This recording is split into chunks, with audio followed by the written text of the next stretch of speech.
नमस्कार दोस्तों, हमारे चैनल आसान उपाय के अंदर आपका स्वागत है। दोस्तों, आज हम आपको बताने वाले हैं कि शारदीय पूर्णिमा ऐसा दुर्लभ योग दोस्तों जो 2013 को बना था कि शुक्रवार के दिन शारदीय पूर्णिमा थी। अब दोस्तों ऐसा योग वापस 2033 को बनेगा। समझ लीजिए कि 2020 का मौका जो शुक्रवार के दिन लक्ष्मी पूर्णिमा का होना, शारदीय पूर्णिमा का होना विशेष महत्व रखता है। अगर दोस्तों आप इस पूर्णिमा के दिन कुछ ऐसे उपाय कर लेते हैं दोस्तों, वैसे इस पूर्णिमा का इंतजार जो उपाय करने वाले लोग होते हैं साल में कितने ही दिन बस मात्र उनको इंतजार करने के अंदर लग जाते हैं कि कब शारदीय पूर्णिमा आएगी और कब उनका भाग्य उदय होगा, कब शारदीय पूर्णिमा का फायदा उनको उनके जीवन के अंदर देखने को मिलता है। इसी वजह से दोस्तों शारदीय पूर्णिमा का महत्व कई गुना लोगों के जीवन के अंदर देखने को मिला है। आप भी चाहते हैं शारदीय पूर्णिमा के माध्यम से अपनी किस्मत को बदलना, तो आप इस उपाय को कीजिए। निश्चित तौर पर आपका काम बन जाएगा। आपके जीवन के अंदर कभी भी किसी प्रकार का कोई दोष देखने को नहीं मिलेगा। दोस्तों,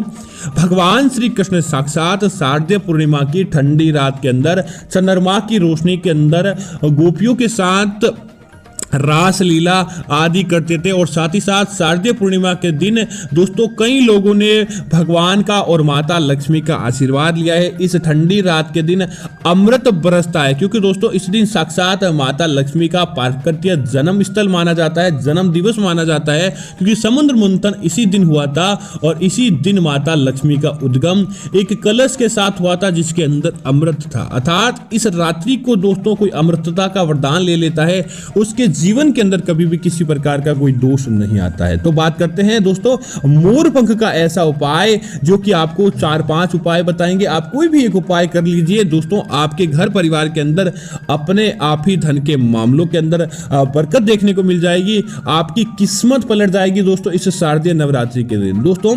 शारदीय नवरात्रि के दिन भगवान श्री कृष्ण का प्रिय मोर पंख, जिसे देखने से बहुत ही ज्यादा खूबसूरत लगता है दोस्तों, जो कि भगवान श्री कृष्ण ने उसको स्थान अपने माथे पर दिया, अपने मस्तिष्क पर दिया है, जो बुरी शक्तियों को नाश करने के लिए और साथ ही साथ आपके घर परिवार के अंदर खुशियां लाने के लिए, आपके घर परिवार के अंदर धन के मामलों के अंदर विजय दिलाने के लिए माना जाता है। इसका प्रभाव इस वजह से खास था, तभी तो दोस्तों भगवान श्री कृष्ण ने इसे अपने मस्तिष्क पर स्थान दिया है, इसको इतना प्यार दिया है। तो बात करते हैं ऐसा कौन सा उपाय है जो कि शारदीय नवरात्रि के दिन आपको करना चाहिए। दोस्तों,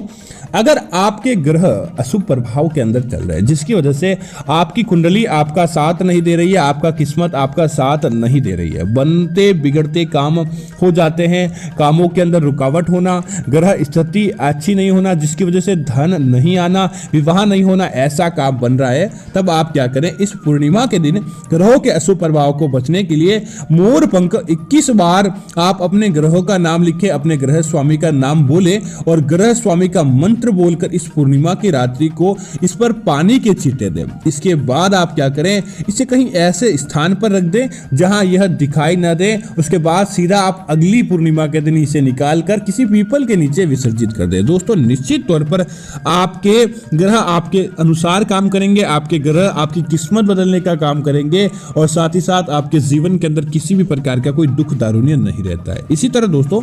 अगर आपके घर के अंदर किसी प्रकार की कोई बाधा रहती है, आप चाहते हैं उस बाधा से आपको छुटकारा मिल जाए, क्योंकि दोस्तों कई बार क्या होता है कि घर के अंदर ही किसी न किसी रूप से कोई बाधा आ जाती है, या समझ लीजिए कि नजर दोष आ जाता है, आपके घर के अंदर नेगेटिविटी है या फिर नकारात्मक शक्ति की वजह से तरक्की के अंदर बाधा आ रही है। आपको भी लगता है कि आपने इतना अच्छा कार्य किया लेकिन आपको उसके अंदर सफलता प्राप्त नहीं हुई, तो आप क्या करें, घर के मुख्य द्वार पर आपको एक पूर्णिमा के दिन ही गणेश जी की प्रतिमा आगे स्थापित है तो अच्छी बात है, अन्यथा आप स्थापित करें। उसके बाद क्या करें कि प्रतिमा के पास आपको एक मोर पंख रख देना चाहिए, प्रतिमा के पीछे की तरफ रख दें। दोस्तों, निश्चित तौर पर इस उपाय को अगर पूर्णिमा के दिन आपने कर लिया तो समझ लीजिए कि आपकी तरक्की के द्वार खुल जाते हैं, घर का वास्तु दोष दूर हो जाता है और अपने आप ही सारी नकारात्मकता आपके घर से चली जाती है। इसी वजह से मोर पंख का विशेष महत्व माना जाता है आपकी तरक्की के द्वार खोलने के लिए। दोस्तों, इसी तरह आपके बच्चों का पढ़ाई के अंदर मन नहीं लग रहा है तो दोस्तों आपके लिए गोल्डन चांस है आपको उसे पूरा करने के लिए कि आपके पढ़ाई के अंदर मन लगाने के लिए। दोस्तों अगर आपके बच्चों का पढ़ाई के अंदर मन नहीं लगता या फिर विशेष किसी सब्जेक्ट के अंदर, विशेष किसी विषय के अंदर वह कमजोर है, तब आप क्या करें कि इस पूर्णिमा के दिन माता सरस्वती की पूजा करें। उनके आगे आपको एक मोर पंख रखना चाहिए। अब आप क्या करें, इस मोर पंख को रखें। उसके बाद पूर्णिमा की रात्रि को आप क्या करें, जिस विषय के अंदर विशेष तौर से बच्चे का पढ़ाई के अंदर मन नहीं लगता है, आप क्या करें, उस किताब को खोलकर उसके अंदर मोर पंख रख दें। उसके बाद पूर्णिमा की एक रात्रि के लिए चंद्रमा के नीचे आपकी बालकनी, खिड़की, जहां भी चंद्रमा का प्रकाश पड़ता हो वहां पर उस बच्चे को भी आधा घंटा कम से कम आप बिठाएं और वहीं पर उस विषय की पढ़ाई करवाएं। दोस्तों अपने आप ही एकाग्रता बढ़ती है, बच्चे का पढ़ाई के अंदर मन लगता है और साथ ही साथ माता सरस्वती का विशेष तौर से आपके जीवन के अंदर अपने आप ही फायदा देखने को मिल जाता है। इतना प्रभावशाली उपाय शरद पूर्णिमा के दिन देखने को मिलता है। दोस्तों इसी तरह आपके मन के अंदर किसी प्रकार की कोई इच्छा है, आप चाहते हैं कि मनोवांछित आपको फल प्राप्त हो जाए, कई कोशिशें करने के बाद भी व्यक्ति की अगर मनोवांछित इच्छा पूरी नहीं होती है, उसके अंदर इच्छा होती है धन कमाने की, वाहन लेने की, घर बनाने की, गहने बनाने की या व्यापार चलाने की, आपकी ये छोटी इच्छाएं भी पूरी नहीं हो पाती है या बार बार इन कामों को करने के अंदर किसी न किसी रूप से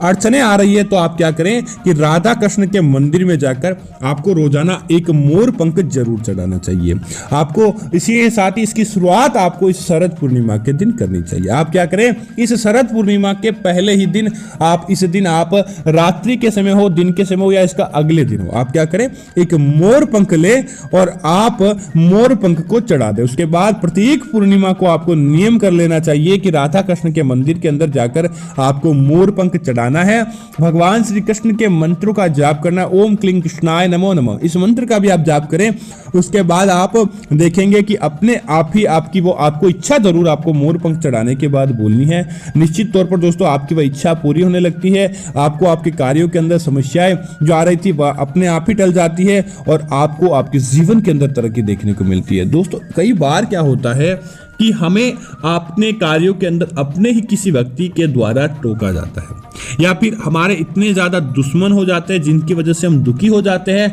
कोई ना कोई हमारी तरक्की से जलता है जिसकी वजह से वो हमारे निमित्त हमको सक्सेस नहीं होने देता है। अगर आप भी अपने शत्रु से परेशान हैं, आप अपने दुश्मनों से दुखी हो गए हैं, तब आप क्या करें, एक मोर पंख ले और मोर पंख को जाकर आप